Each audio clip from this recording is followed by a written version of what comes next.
ಹಾಗೆ ಹೇಳ್ತಾ ಇದ್ದೇನೆ.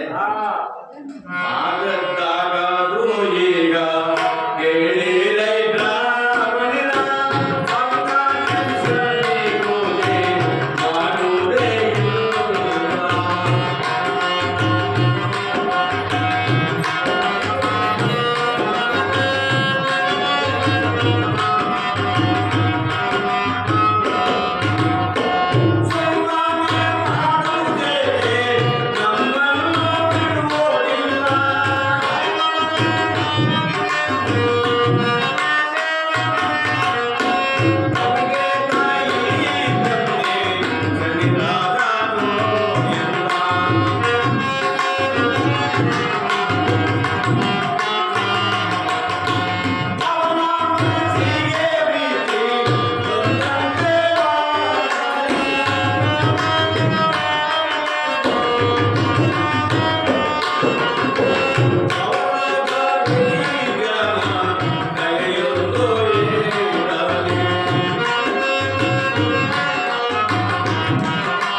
ಚಿಂತಾಕ್ರಾಂತನಾಗಿ ತಲೆಬಾಗಿದವನಾಗಿ ರಾಣಿಯ ಅಂತಃಪುರಕ್ಕೆ ಹೋಗಿದ್ದಾನೆ.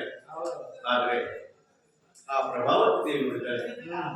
ನಮ್ಮ ಮಹಾರಾಜರು ಆ ಕಡೆಯಿಂದ ಬರುವಾಗ ಕುಸುನಗೇನೆಂದು ಗೊತ್ತಾ, ಸಂತೋಷ ಪ್ರವೃತ್ತಿಯಾಗುತ್ತಿದ್ದವರು ಇವತ್ತು ಖಿನ್ನರಾಗಿ ಮುಖ ಮಾಡಿದವರಾಗಿ ಬಿದ್ದಾರೆ.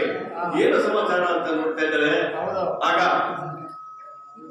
ಇಷ್ಟರಲ್ಲಿ ಮಾಯಕಾರನಾದ ಪರಮಾತ್ಮ ಕಲಿಪುರುಷ ಕಾರಣವನ್ನು ವಹಿಸಲು ತಾಳಿ ತನ್ನ ರಥಕ್ಕೆ ಕಟ್ಟಿದಂತಹ ಕಾಗೆಯನ್ನ ಪಂಚವರ್ಣದ ಕುರಿತನಾಗಿ ನಿರ್ಮಾಣ ಮಾಡಿಕೊಂಡು ವಿಜಯಪುರ ಪಟ್ಟಣವನ್ನು ಪ್ರವೇಶಿಸುತ್ತಾರೆ.